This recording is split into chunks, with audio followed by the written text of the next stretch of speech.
Have you ever looked at those big box store panel saws and thought, man, I wish I had one of those too? Same. Every time you have to break down a full sheet of plywood, it's the same routine. Track saw, foam, clamps, wrestling the sheet onto the bench, cut and then do it all over again for the next cut. So that's why I'm building a DIY panel saw. Compact enough to fit in your small shop, but still big enough to cross-cut a full sheet of ply.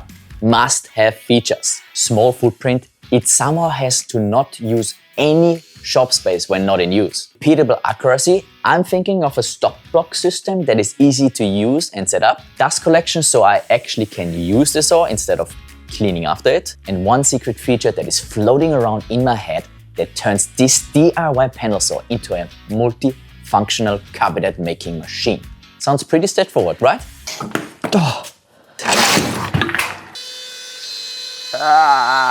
Well, I guess there's nothing to it but to do it. This video's project partner is JLC CNC.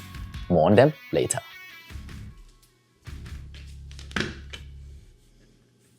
Before we can build anything, we need to prep the saw. That means taking the blade guard off. Now, quick safety note here. This is only because the saw is going into a fixed panel saw setup. This is not something you would ever do on a handheld saw. In this case, the saw will be guided, enclosed and controlled. So this means it's safe in this case. Then comes the part I really don't enjoy, breaking down plywood. And I want to say this, I love my Makita track saw. It's accurate, reliable and brilliant for clean, precise cuts. But getting the foam out, laying the sheets down, lining up the track saw, clamping everything, checking measurements, and once you've made the cut, that's it. There's no easy way to repeat anything. When you are building cabinet boxes and need the same cut over and over, it's just annoying. After that, I take all the plywood to the table saw and bring it to final size. For the structure, I'm using standard construction grade 2x4s. I cut them to length and then run them through the planer and the table saw to clean them up and get rid of all the rounded edges. Cheap lumber works a lot better once it's actually straight and square. And yes, while doing this, I'm using my own micro jig style push stick. I use this thing constantly now. It's comfortable, feels safe and just makes working at the table saw much nicer. The base itself is just a simple rectangular frame. I'm using screws for the whole thing. For shop builds, I really like to use screws. If I want to change something later down the track,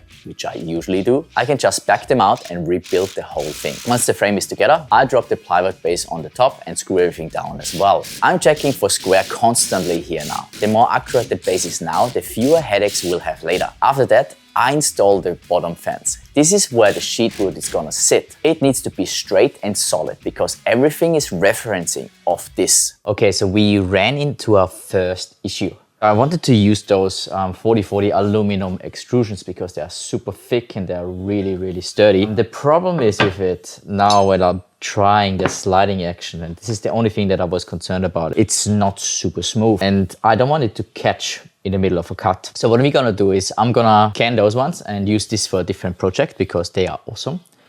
I'm gonna get some linear guide rails. Luckily, I still had a set from a previous project I could steal until the new ones arrive. At this point, we've got a solid square base and the foundation for everything else that comes next. Now to the sled. This is the part that carries the saw, so it needs to be solid and move smoothly. For this, I'm using some foam ply offcuts I had lying around. I really like foam ply for shop project. It's flat, super solid, doesn't move a lot, and the coating doesn't really stick to anything. First, I cut 2 narrow strips. These mount directly to the linear guide rail blocks. I drill the mounting holes slightly oversized. When I put everything together, I leave everything still loose. That's intentional. I want these parts to line themselves up later when I put everything together. Next, I take this square piece of foam ply. This will be the bottom of the sled where the circular saw will mount. I cut a few simple wooden blocks and screwed everything together. Screws again because this thing will come apart more than once before we are done. Ignore the acrylic plate for now, we'll get to that a little later. Now for the rails. I mounted the first linear guide rail to the base and take my time with this one. It gets aligned as square as possible to the bottom fence and then screwed down on both sides. The second rail stays completely loose. I slide in the sled into both rails, then I slide the sled up and down a few times. As it moves, the second rail shifts into place on its own. Once it stops moving, I screw it down and I also tighten everything up. This makes sure that your linear guide rails are completely parallel to each other and there's no added friction when you move your sled up and down. It sounds complicated when you explain it, but it's actually super easy. At this point, the sliding action is super smooth. There's no binding and no friction.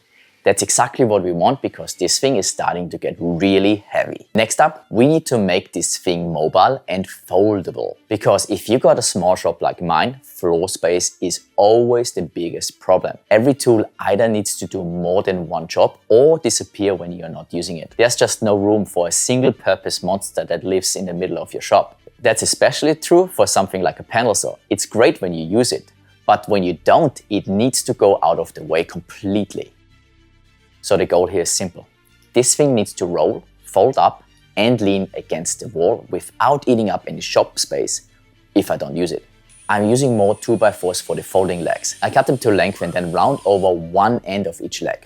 That roundover is important. It lets the legs pivot smoothly instead of binding as they fold in and out. For the pivot point, I'm using a long threaded rod that runs through both legs and the frame. Simple, strong, adjustable and easy to replace if something ever wears out. Now while cutting the threaded rod with the angle grinder, the weirdest thing happened.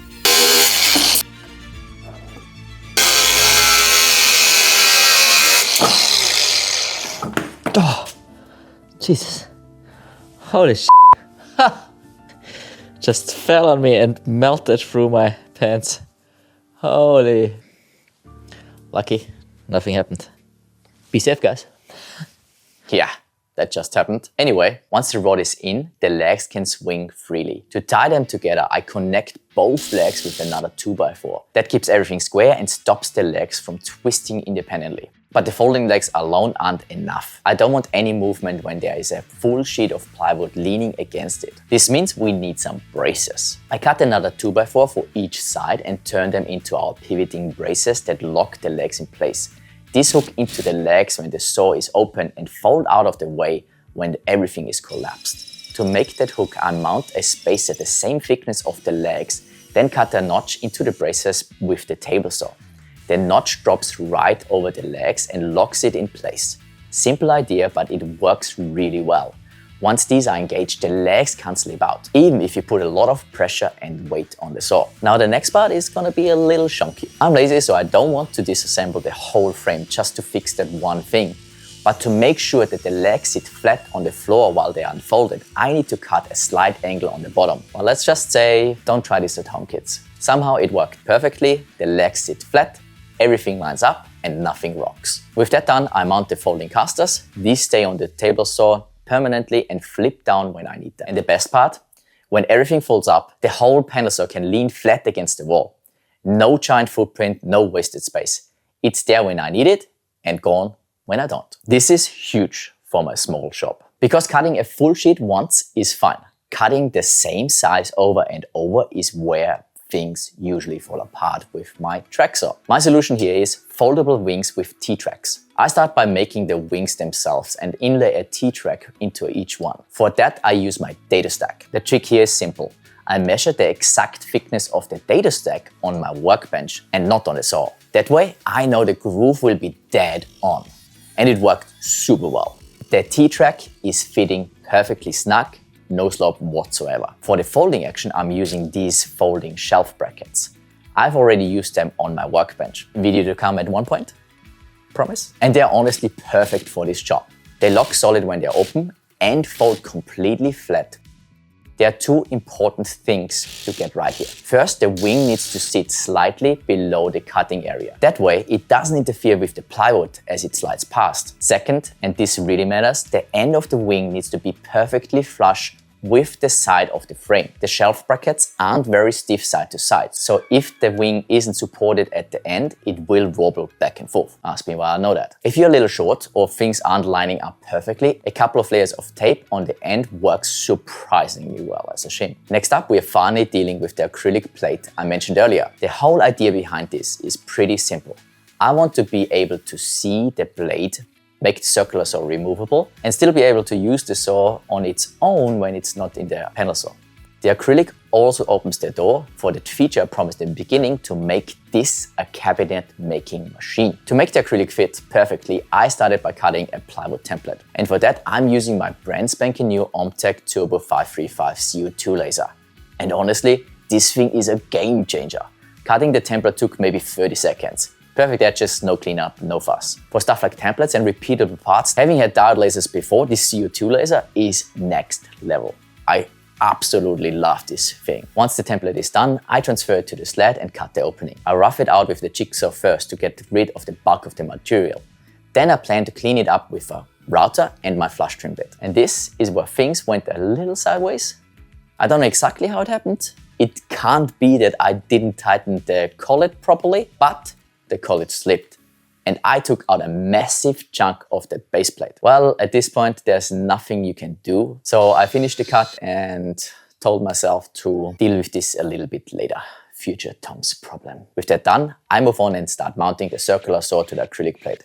This part is actually pretty straightforward. I drill holes through the base plate of the saw and the acrylic. Then I countersink some bolts from the bottom so everything sits flush. Once that's mounted, I plunge cut the blade through the acrylic. Use some kind of respirator because this stuff is nasty. Now let's deal with the messed up base plate. And this is where our project partner JLC CNC comes in. I ordered this aluminum version from them. And honestly, the quality is amazing. The finish is super smooth, the edges are clean, and the accuracy is insane. Everything fit perfectly straight away.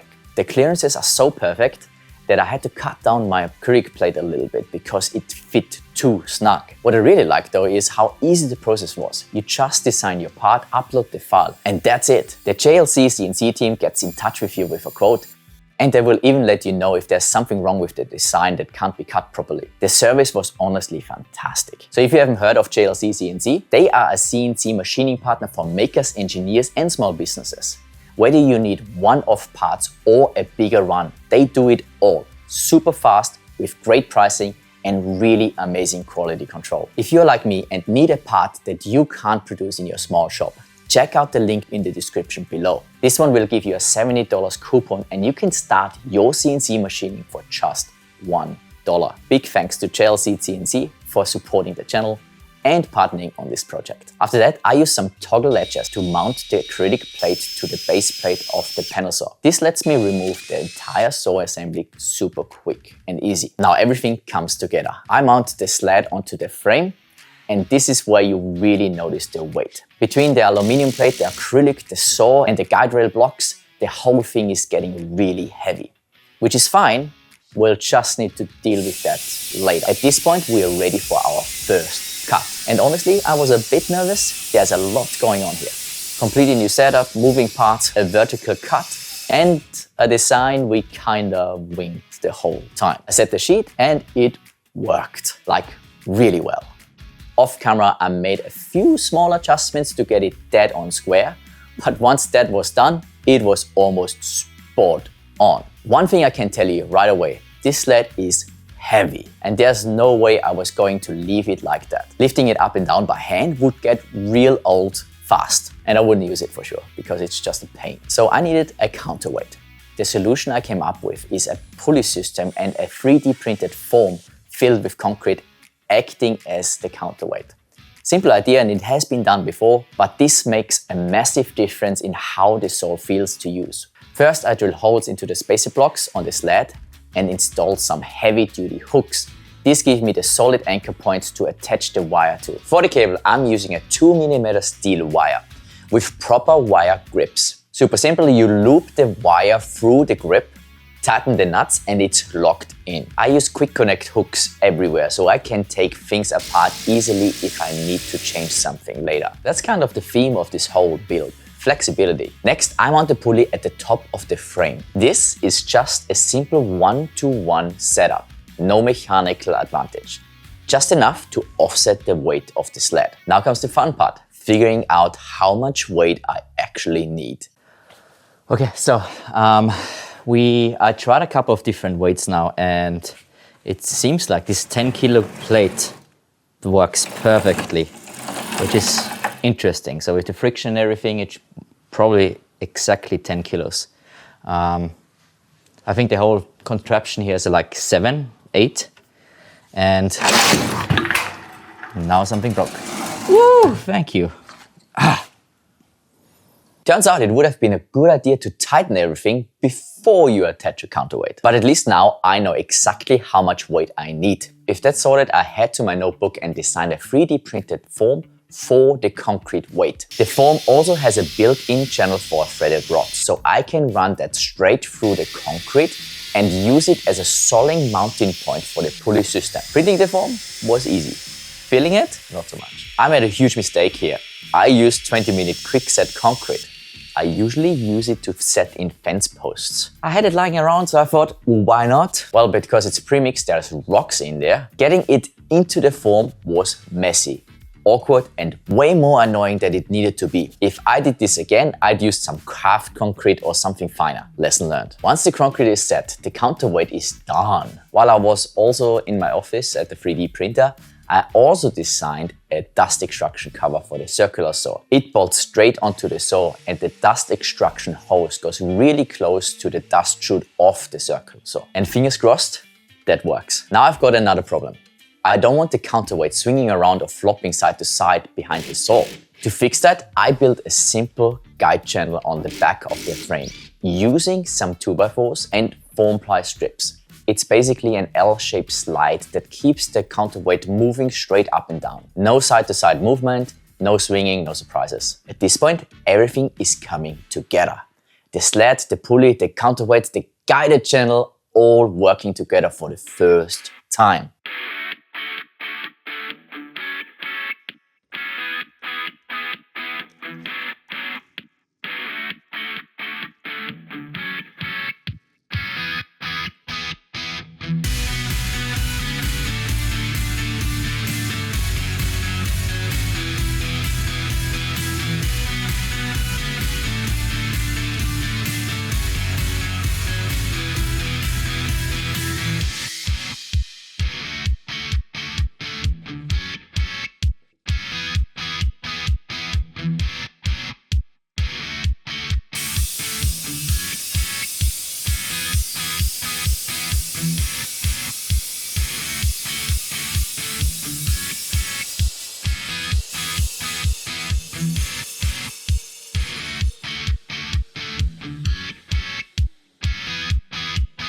And honestly, this is probably the first moment in the build where everything worked. The counterweight is spot on.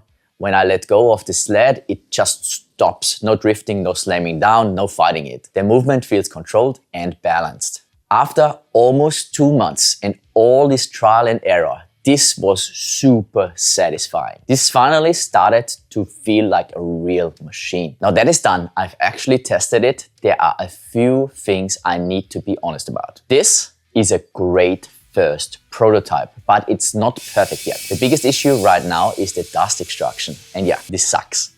Not in a good way. That definitely needs more work. I also need a better way to clamp materials down. The parts are designed here in Fusion are cool, but they're a little clunky and it could be a little better. That said, the folding mechanism and the counterweight system work really well. That part honestly surprised me in the best way. And there's one more thing that I promised you.